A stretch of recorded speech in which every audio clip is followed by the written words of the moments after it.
우리 오늘 함께 하실 말씀은 요한일서 말씀입니다. 요한일서 1장 5절로부터 10절까지 말씀입니다. 우리 한 절씩 교독하도록 하겠습니다. 제가 먼저 5절 말씀 읽겠습니다. 우리가 저에게서 듣고 너희에게 전하는 소식이 이것이니 곧 하나님은 빛이시라. 그에게는 어두움이 조금도 없으시니라. 만일 우리가 하나님과 사귐이 있다 하고 어두운 가운데 행하면 거짓말을 하고 진리를 행치 아니함이거니와 저가 빛 가운데 계신 것 같이 우리도 빛 가운데 행하면 우리가 서로 사귐이 있고 그 아들 예수의 피가 우리를 모든 죄에서 깨끗하게 하실 것이요 만일 우리가 죄 없다 하면 스스로 속이고 또 진리가 우리 속에 있지 아니할 것이요 만일 우리가 우리 죄를 자백하면 저는 미쁘시고 의로우사 우리 죄를 사하시며 모든 불의에서 우리를 깨끗게 하실 것이요 만일 우리가 범죄하지 아니하였다 하면 하나님을 거짓말하는 자로 만드는 것이니 또한 그의 말씀이 우리 속에 있지 아니하니라. 아멘. 우리 계속해서 예수 공로 의지합니다 라는 제목을 가지고 함께 말씀을 나누고 있습니다. 이 말씀은 사실 우리가 우리 예수 공로 의지합니다 말씀 전에 들었던 예수님은 누구이신가의 그 말씀과 연결되는, 계속돼서 연속되는 그런 말씀입니다. 우리가 예수님이 누구이신지 알았다라고 한다면 우리가 어떻게 살아야 될 것인가 하는 것이 바로 결정이 되게 됩니다. 예수님이 누구이신지 안다면 우리는 어떻게 살아야 하는가 하는 것이 결정이 됩니다. 바로 이 질문에 대한 답을 무엇이라고 생각했냐면 바로 예수 공로 의지합니다 라고 이렇게 생각했습니다. 우리의 신앙생활이라고 하는 것은 말씀드렸지만 예수 그리스도의 정신, 예수 그리스도의 사상을 이어받는 것이 아닙니다. 예수님을 본받아 살겠다. 굉장히 좋은 말이고 아름다운 말이긴 하지만 그렇지만 예수님을 본받는다라는 것만큼 또 애매한 표현도 없다고 하는 것입니다.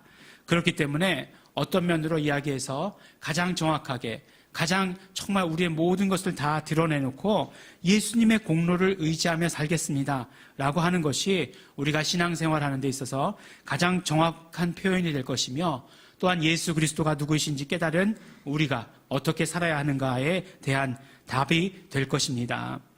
우리의 신앙생활은 그러므로 예수 그리스도의 공로로 사는 것입니다.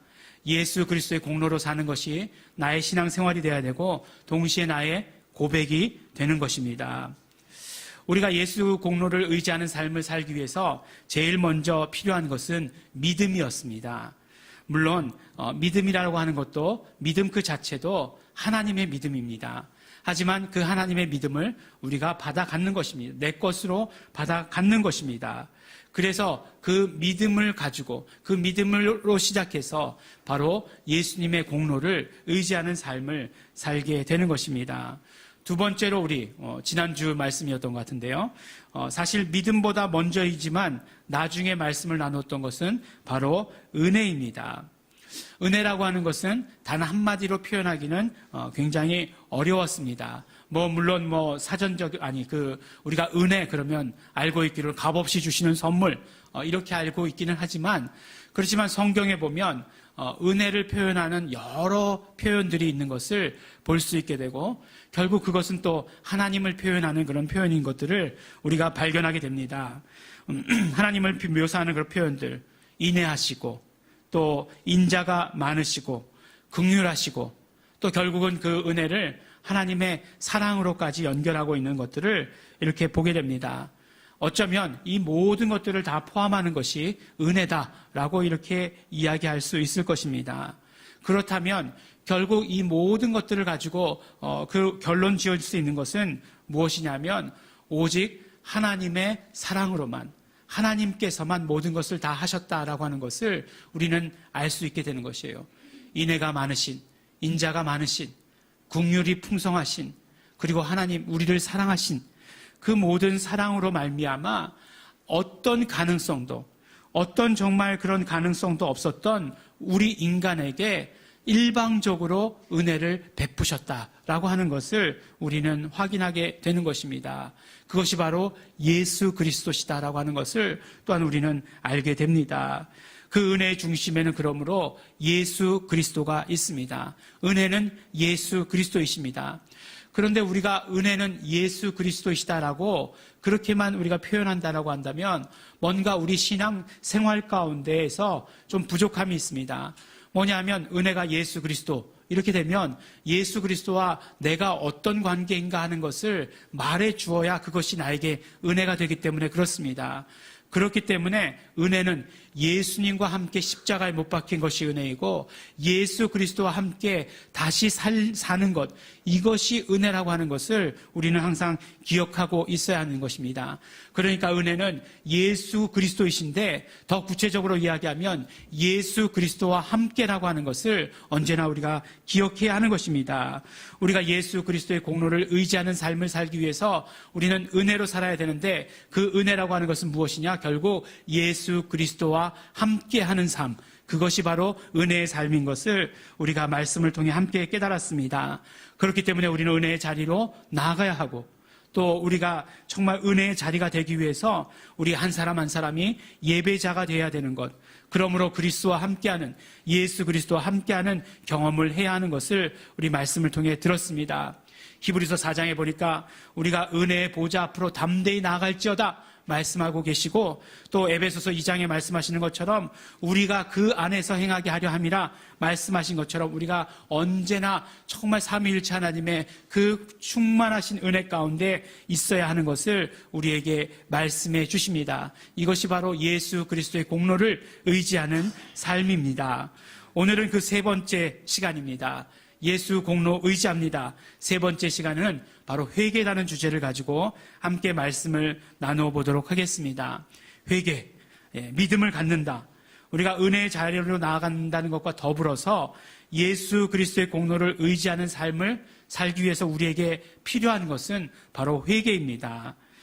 어쩌면 예수 그리스도의 공로를 의지하는 가장 직접적이고 가장 구체적인 방법이 될 것입니다.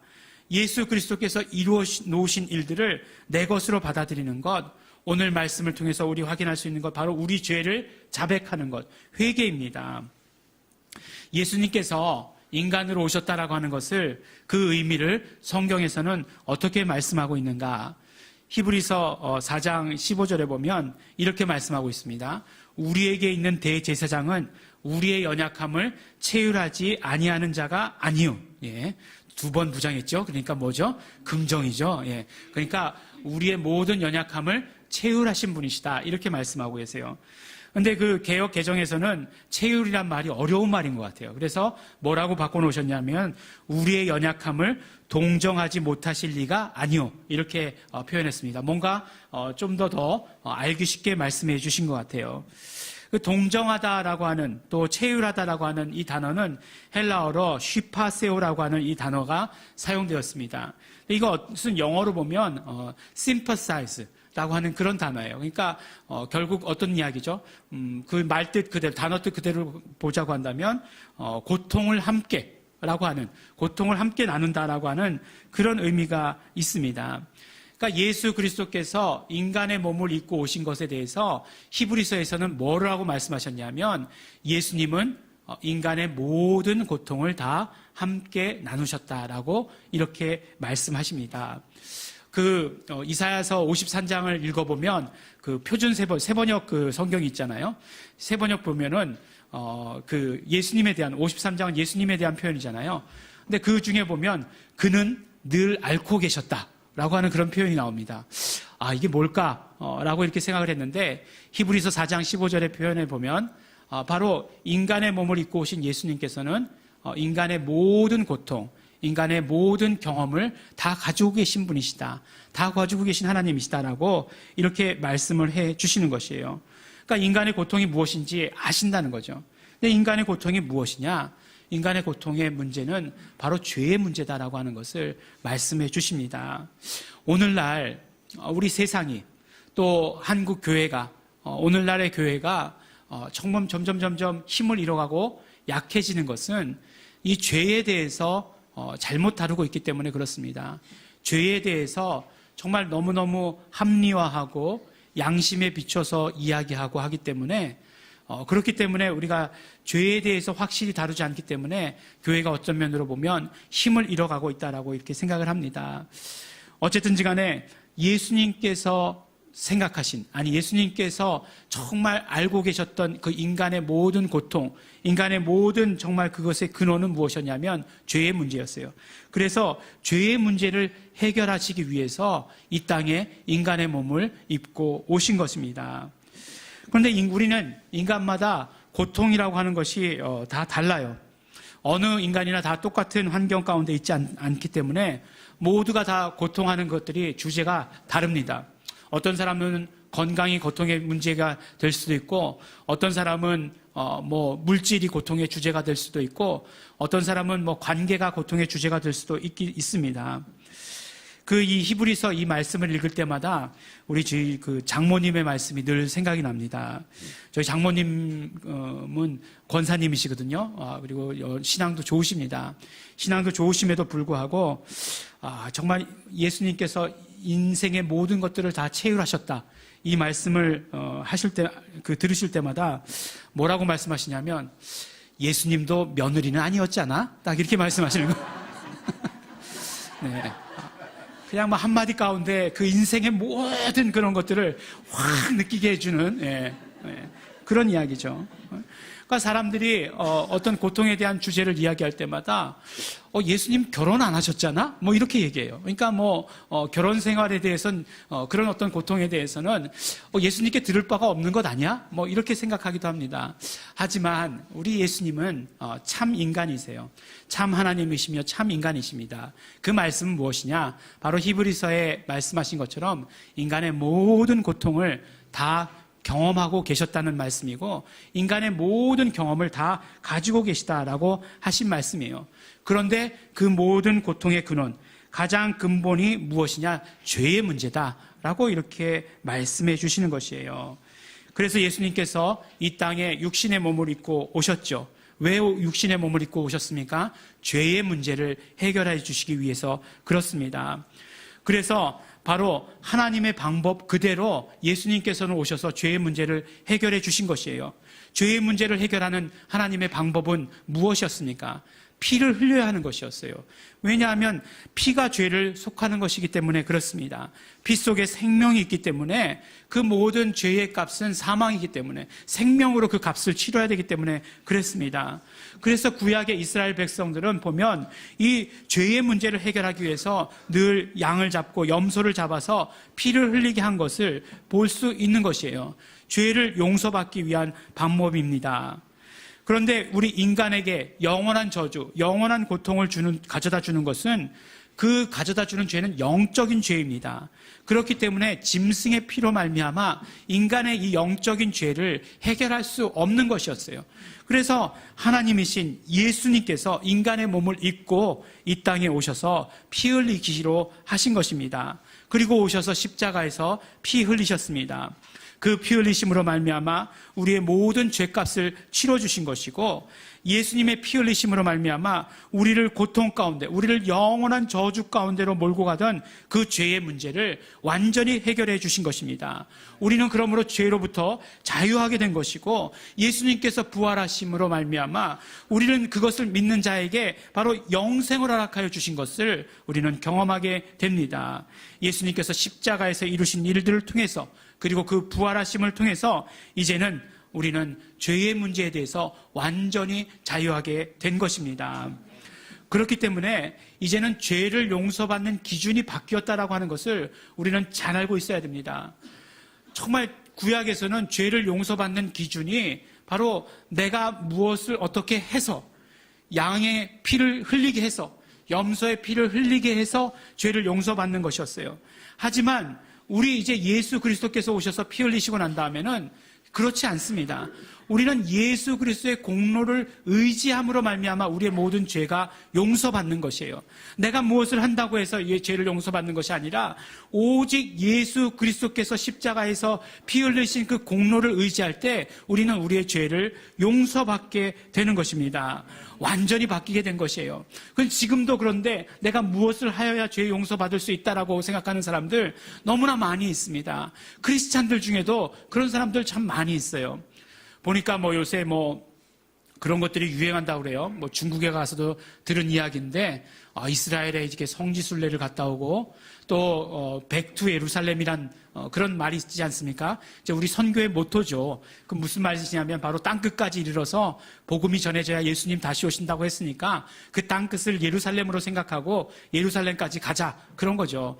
그런데 예루살렘에서 이루어지는 모든 일들이 다 선한 것이다 생각하는 거예요. 그렇게 믿는 것이에요. 그래서 그곳에서 제사를 지내니까 우리도 그럼 제사를 한번 지내보자. 우리도 한번 절기를 지내보는 것이, 지키는 것이 어떻겠느냐라고 하는 생각을 한다는 것입니다. 정말 어리석은 것이에요. 정말 그것은 아닙니다.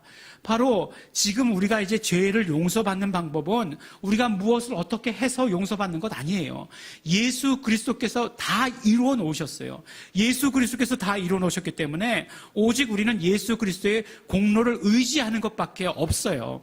그 방법이 바로 우리가 죄를 용서받는 방법인 것입니다.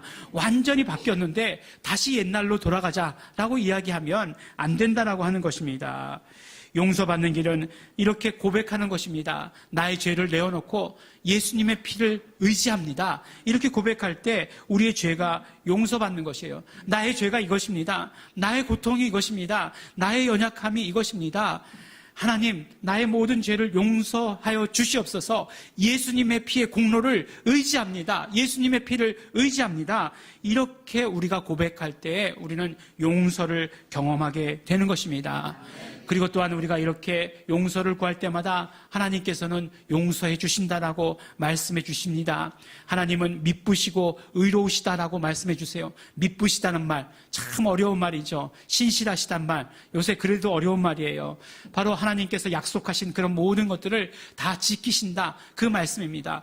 우리 죄를 예수의 피로 말미암아 용서하시겠다고 하셨으니 우리는 언제든지 그 우리의 죄를 고백할 때마다 용서받는다, 이렇게 말씀해 주시는 것입니다.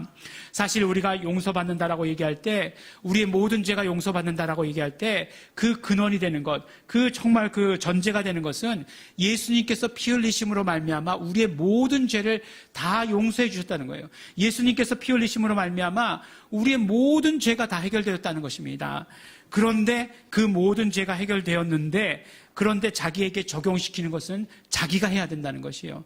내 죄를 내 입으로 고백해야 되는 것이고, 그때 내가 그 죄에 대한 용서를 경험하게 된다 말씀하시는 것입니다. 우리가 죄의 종류가 이렇다, 죄가 내 마음으로 지은 죄가 있고 밖으로 드러난 죄가 있다라고 구분하지만, 그렇지만 그 모든 죄들을 예수님께서는 다 피 흘리심으로 말미암아 십자가 위에서 다 용서해 주셨다는 것이에요. 이제 남은 것은 그 용서의 경험을 내가 경험하는 것, 그 예수 피의 공로를 의지해서 내 삶에 그것을 경험하는 것만이 남았다라고 이렇게 말씀해 주시는 것이에요. 우리의 죄를 자백하라는 것입니다. 우리의 입으로 예수님의 피를 의지합니다, 고백하라는 것이에요. 이때 예수 그리스도를 통한 그 모든 용서가 나에게 경험되어지는 것입니다. 예수 그리스도의 용서를 경험하게 되는 것입니다. 그렇기 때문에 우리는 회개해야 합니다. 회개해야 합니다. 회개가 아주 구체적으로 예수 그리스도 공로를 의지하는 그런 삶을 사는 방법이기 때문에 그렇습니다. 이 용서의 경험이 우리 신앙생활의 시작이에요. 이 용서의 경험이 없으면 우리가 신앙생활을 시작했다 이렇게 말할 수 없습니다.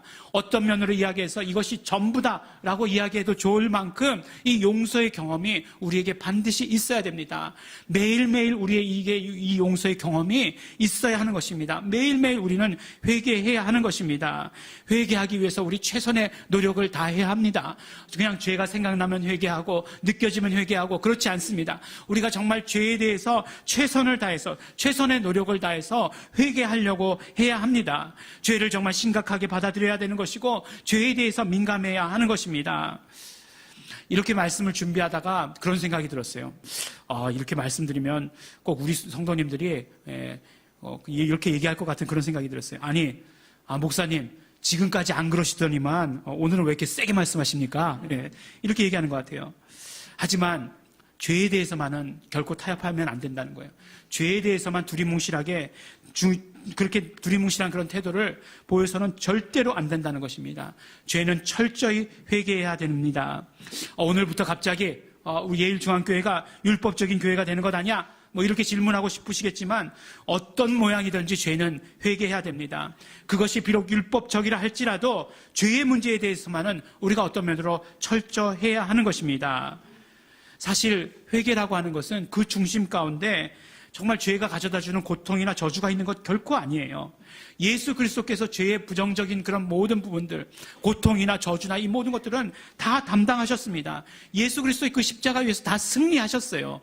그렇기 때문에 정말 우리가 회개할 때마다, 우리가 정말 죄를 내어놓을 때마다 우리가 경험하게 되는 것은 무엇이냐면, 우리가 하나님과 함께 빛 가운데서 사는 것이 어떠한 것인가를 경험하게 되는 것이에요. 오늘 우리가 말씀 가운데 이렇게 이야기해 주시지 않습니까? 정말 하나님께서 빛이시기 때문에 하나님께서 빛 가운데 계신 것 같이 우리도 빛 가운데 행해야 되는 자가 되어야 된다라고 이렇게 말씀해 주시는 것이에요. 우리가 또 회개가 어려운 이유는, 회개라고 하면 우리 죄의 리스트를 생각하기 쉽습니다. 죄의 리스트를 생각하다 보면 곧 우리가 무엇인가 잘못한 것에 대해서 율법으로 돌아가려는 그런 생각을 하게 돼요. 억지로 짜내야 되는 데는 그런 어떤 부담감을 갖게 됩니다. 하지만 우리가 회개한다는 것, 또 더 나아가서 예수 그리스도의 공로로 산다는 것은 그런 것이 아닙니다. 예수 공로를 의지하는 삶을 사는 것은 예수님과 더 나아가서 삼위일체 되신 하나님과 하나 되는 것을, 하나 된 그 친밀감을 누리는 삶이에요. 예수 공로를 의지하는 삶은 율법적인 삶이 결코 아닙니다. 정말 하나 된 친밀감을 누리는 삶이 바로 예수 그리스도와 예수 그리스도의 공로를 의지하는 삶이라고 하는 것이에요. 오늘 말씀에도 보면 우리가 하나님과 사귐이 있다라고 이렇게 얘기하지 않습니까? 바로 하나님과 사귐이 있다라고 얘기해요. 그 사귐이라고 하는 것은 코이노니아라고 얘기하는데, 뭐 어떤 때는 교제라고 얘기하기도 하고 어떤 때는 친목이라고 얘기하기도 해요. 하지만 이 말씀이 우리가 하나님과 친목회했다, 그런 말씀은 아니지 않습니까? 결국 우리가 하나님과 교제를 이루고 있다, 하나님과 코이노니아를 이루고 있다는 것은 무슨 말씀이냐면 분명히 하나님과 하나 되었다라고 하는 그런 말씀이에요. 그럼 결국 무슨 말씀이냐? 예수 공로를 의지하는 삶이라고 하는 것은 우리가 하나님과의 하나됨을 경험하는 삶이 바로 예수 공로를 의지하는 삶이에요. 내가 하나님과 하나이기 때문에 경험할 수 있는 삶, 그것이 바로 예수님의 공로를 의지하는 삶이에요. 내가 또한 하나님과 하나이기에 반드시 그렇게 살아야 되는 삶, 그것이 바로 예수 공로를 의지하는 삶입니다. 내가 하나님과 하나이기 때문에 하나님을 사랑하는 삶, 그래서 하나님의 그 모든 속성 가운데 내 삶을 맞추려고 하는 것, 하나님이 빛이시니 나도 빛 가운데 거하려고 하는 것, 하나님은 빛이시니 죄의 얼룩이 정말 접근도 할 수 없으니까 정말 하나님께 내 모든 죄를 내려놓음으로 말미암아 깨끗이 씻음 받고 하나님께 나아가려고 하는 것, 그것이 바로 우리가 예수 공로를 의지하는 삶이라고 하는 것입니다. 예수 그리스도를 의지하는 삶, 결과적으로 한마디로 이야기하면 결국 하나님을 사랑하는 그 사랑으로 사는 삶을 말씀해 주시는 것입니다. 율법으로 하면 못할 것 너무나 많습니다. 율법으로 하면 못합니다. 하지만 사랑이니까 그 사랑의 증거로 하는 삶은 우리가 할 수 있는 것입니다. 그렇기 때문에 회개해야 합니다. 정말 죄가 더한 곳에 은혜가 더한다. 이 말씀 무슨 말씀입니까? 우리가 회개할 때마다 예수 그리스도의 공로가 나에게 경험되어지는 것이에요. 나에게 정말 어려움이 있을 때마다 예수의 피를 의지하게 되면 예수 피의 공로가 나에게 있게 되는 것입니다. 내 마음에 상처가 있을 때마다, 내 마음에 불안함이 있을 때마다, 내가 정말 고통당할 때마다, 나의 육체가 연약할 때마다 예수 피의 공로를 의지하게 되면 예수 그리스도께서 피 흘려 이루신 그런 모든 공로가 내 삶 가운데서 그대로 경험되게 되어지는 것입니다. 그러므로 죄가 더한 곳에 은혜가 더할 수밖에 없는 것입니다. 우리 그렇기 때문에 정말 사랑함을 가지고 사랑함으로 회개하는 것입니다. 하나님께서 먼저 우리를 사랑하셨어요. 하나님께서 먼저 우리를 사랑하셨기 때문에 그 은혜로 말미암아 예수 그리스도 이 땅 가운데 보내주셨습니다. 우리는 그 사랑 사랑에 정말 대답하는 것이에요. 그 사랑에 보답하는 것입니다. 우리의 사랑을 고백하는 것입니다. 예수 공로를 의지합니다.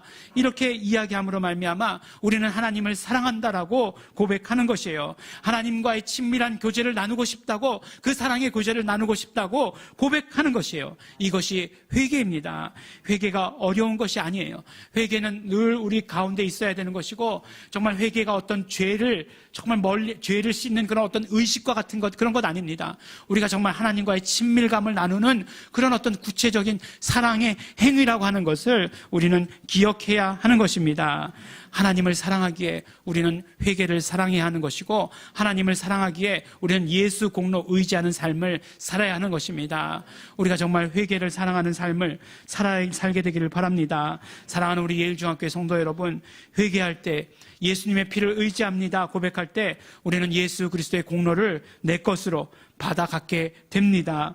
예수 그리스도 공로를 의지하는 삶의 시작은 바로 하나님을 사랑하는 데 있습니다. 하나님을 사랑하는 자, 하나님과 하나 되는 증거를 드러내게 되어 있습니다. 회개를 통해서 예수 그리스도의 공로를 경험하는 삶을 사시는 우리 성도 여러분들이 되시기를 예수 이름으로 축원합니다. 이 시간 우리 함께 기도하겠습니다. 이 시간에 우리 기도하실 때에 우리 함께 오늘 말씀대로 우리 정말 예수님의 피를 의지합니다. 예수님의 공로를 의지합니다. 나의 모든 고통들, 나의 모든 연약함들, 나의 모든 상처, 내가 정말 나를 힘들게 하는 생각들, 이런 모든 것들 다 내려놓습니다. 정말 하나님 미쁘시고 의로우시다라고 말씀하셨으니 내가 다 내려놓습니다. 그리고 예수님의 피를 의지합니다. 정말 예수 그리스도 십자가에서 이루신 모든 공로들을 내가 다 체험하게 되기를 원합니다. 내 육신의 모든 연약함들 다 내려놓습니다. 하나님 아버지, 나를 치료하여 주시옵소서. 나에게 정말 새로운 힘을 주시옵소서. 새로운 것들로 채워 주시옵소서. 우리 정말 예수 공로 의지할 때마다 하나님을 더욱더 사랑하는 자 되기를 소원하고 소원합니다. 우리 다 같이 통성으로 우리 함께 기도하시겠습니다.